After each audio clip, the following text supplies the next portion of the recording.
authority. Moses had authority over all Israel. The prince of a tribe had authority over all that tribe.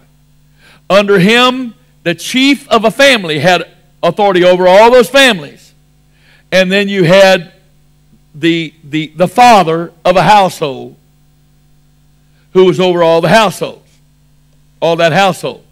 A father, in a literal sense, immediate, whatever. A father is an individual, the head or founder of a household, a group, a family, a clan, used of a producer, a generator, a chief, or a ruler.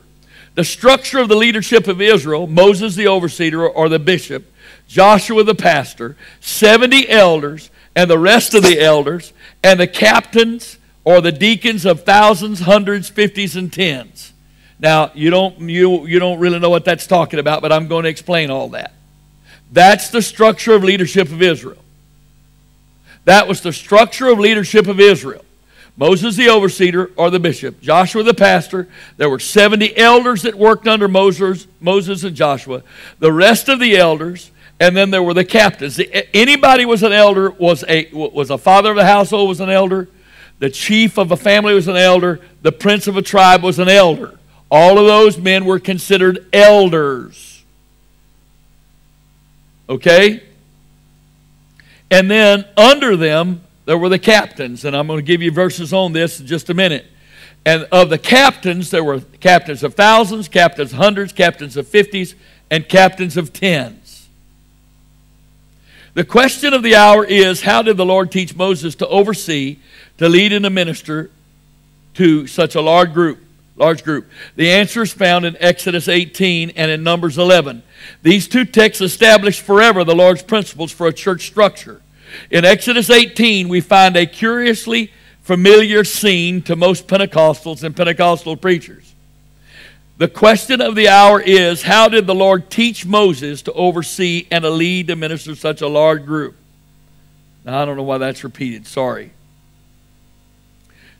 These two texts, Exodus 18, Numbers 11, establish forever the Lord's principles for a church structure.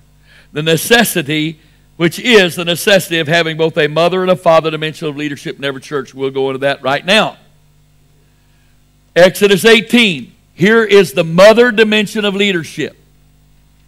These are not elders. These are captains. Notice. And it came to pass on the morrow that Moses sat to judge the people, and the people stood by Moses from morning unto the evening. This sounds like traditional Pentecostal pastoring. And when Moses' father-in-law, who was a prophet, Jethro, he was not a Hebrew, but he was a prophet of God. When Moses' father-in-law saw all that he did to the people, everybody say what he did to the people. He thought he was doing it for the people. Jethro the prophet said, what you're doing to the people. What is this thing thou doest to the people? Why sittest thyself alone, and all the people stand by thee from morning unto even? And Moses said unto his father-in-law, because the people come unto me to inquire of God. I am important. When they have a matter, they come unto me, and I judge between one another, and I do make them know the statutes of God and his laws. Wow, how important is that?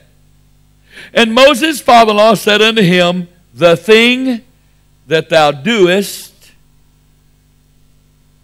is what? Is not good. So the traditional pastor counseling the people of God with a full counseling schedule all day long while people come in and inquire of the Lord. That's not being done for the people, it's being done to the people, and it is not good.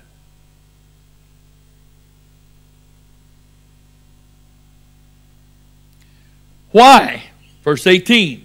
It's not good because thou wilt surely wear away both thou and this people that is with thee. For this thing is too heavy for thee. Thou art not able to perform it thyself alone. Now, when you got a pastor of a church of 50 people, he thinks he can do it. But the very act of doing that keeps the church small.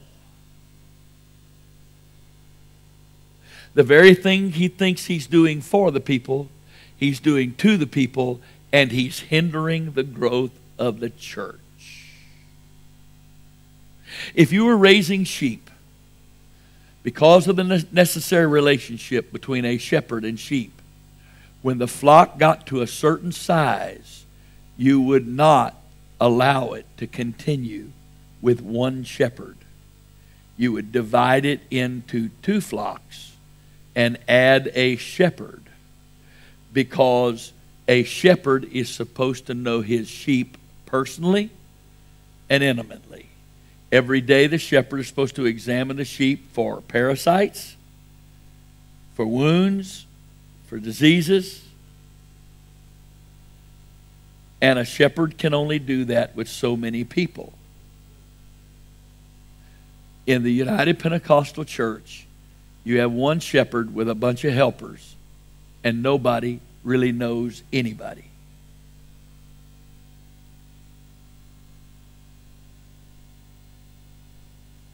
And so the church doesn't really grow. Or if it grows, it's not a very close body. I'm not talking about running people's personal business. I'm not talking about knowing everything there is to know about somebody. But a shepherd is required to know enough to help a sheep stay safe and saved. You can only do that as the single shepherd over a flock of people when that group is limited in size.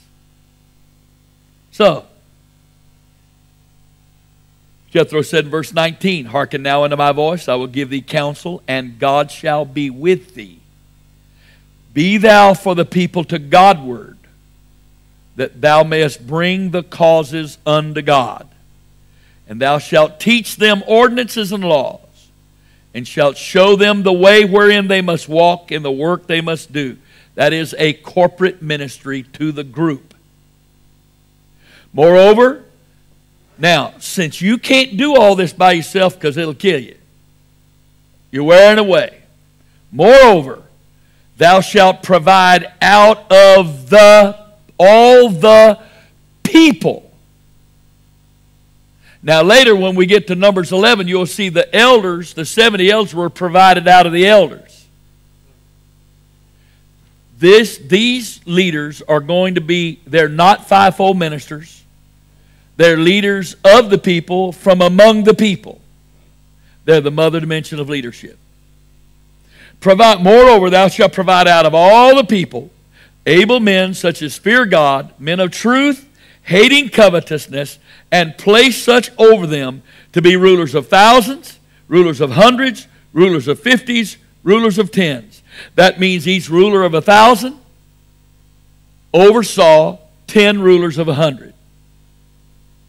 Each ruler of 100 was the overseer over 2 rulers of 50.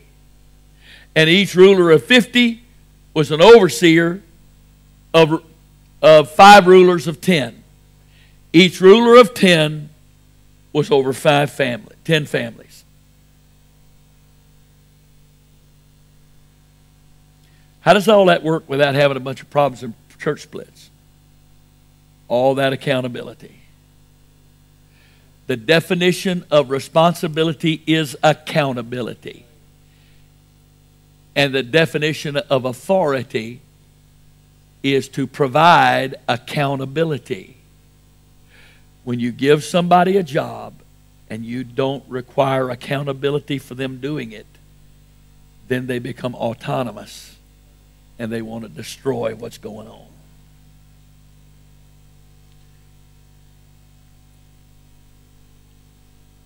If the will of God is done,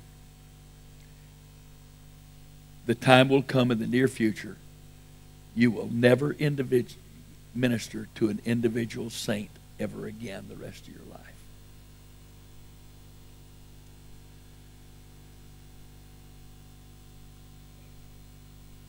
We average right now about 1,500 people, and I'm the bishop.